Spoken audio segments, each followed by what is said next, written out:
Sir, hindi maiwasan that your closeness to the former president since yung kabataan mo pa, nung unang paninerbisyo mo sa ating sandatahang lakas, nung ikaw ay second lieutenant pa from the PMA, ay undeniable, hindi naman yan pwedeng burahin.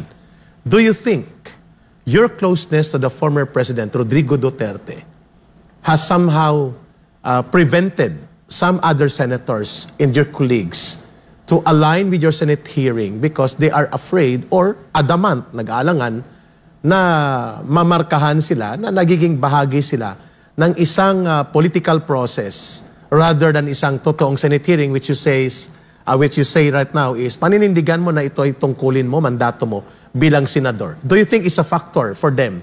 Dahil nga napaaga ang bangayang Rodrigo Duterte, Sara Duterte versus Martin Romualdez, Ferdinand Marcos, Lisa Araneta, na hindi maisansantabi na pwedeng umabot nga sa ganong mga pagkukulay. And how do you manage to maintain objectivity and convince your colleagues and the Filipino people that what you are doing is a service to the country based on your mandate as an elected senator of the Republic of the Philippines?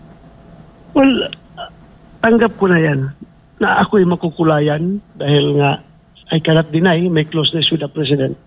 But with all due respect to the President and to whoever from the camp of the Dutertes, hello? Yes, sir. Go ahead, sir. The people are listening.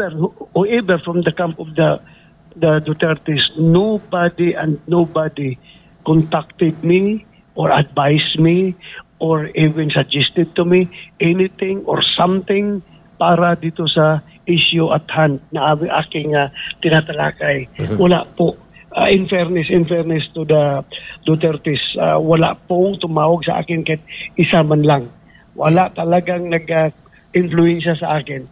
I don't know yung kabila kung mayroon ba silang tinatawagan na para sumuporta sa kanila or mayroon ba silang tinatawagan na para huwag mag-testify or mayroon ba silang tinawagan na mag-testify para linlangin ang committee or hindi ko lang po alam. I cannot judge.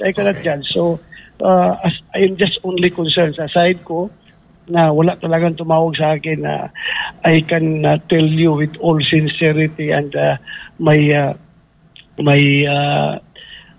faith to God na masisira ako kung ako'y nagsisinungaling. Yeah. Hope to die. Yeah. Close my heart. Hope to die. Nobody called me up about this. And knowing si former President Rodrigo Duterte, hindi niya style yan eh. Na maglabi, makisuyo, even close sa kanya, o manumbat, o kaya maningil ng mga political debt. And even lalo na si Vice President Sara Duterte, hindi niya style yung makikisawsaw sa mga bagay na hindi na sa teritoryo o sakop ng kanyang otoridad. Tama po ba, Senator Bato, knowing them? Yun pong track record na mag-amang ito. Nakilala ko si Pangulong Duterte since 1986 after my graduation from the Philippine Military Academy. Since ako'y nagpulis hanggang naging Chief PNP, yung closeness namin ay talagang personal palagi at sa aking trabaho. Pero never siya talaga nakialam sa aking trabaho. When he said that you are the chief of police, you do your job. Yeah. You are the city director. Correct. Just do your job and tell me what do you need from me, from the local government, to support you to become successful in the performance of your mandate. Sabihin niyo kung anong kailangan niyo, pero sabihin mo na siya ay nagdidirekta, siya ay nagbibigay ng instruction na ganito, ganun gawin. Never in my lifetime na nagsabi siya ng ganun. Claro. Magsasabi lang siya ng intention niya, okay, I want to end the drug problem in the city. Bahala na kayo kung ano gawin niyo yan. Kailangan ating tapusin ang problema. So, hanggang doon lang. Wala na mo specifics kung anong gusto mong gawin. So, as a commander, you devise your plan na para ma-implement mo yung intent of the local chief executive. Yeah. Yan ang intent niya. Matapos ang druga, wala na. No further instruction, no further supervision, no further follow-up. Basta sinabi lang niya gano'n. So ganun po ang klaseng Tama. liderato ni Pangulong Duterte hanggang siya ay naging presidente. No, ako ay naging chief PNP, never siya nakialam sa aking trabaho. Never siya nag-cushion sa akin. Kahit na yung ibang mga ginagawa ko ay sa tingin nga ng iba ay sa mukhang hindi safe, hindi leading towards may mga hindi magagandang kakalabasan. Pero Yung too risky, no? Hindi siya tumawag. Senator Yung mga Bato, risky. you mean very risky sometimes yung decision making mo sa sometimes commander? Risky.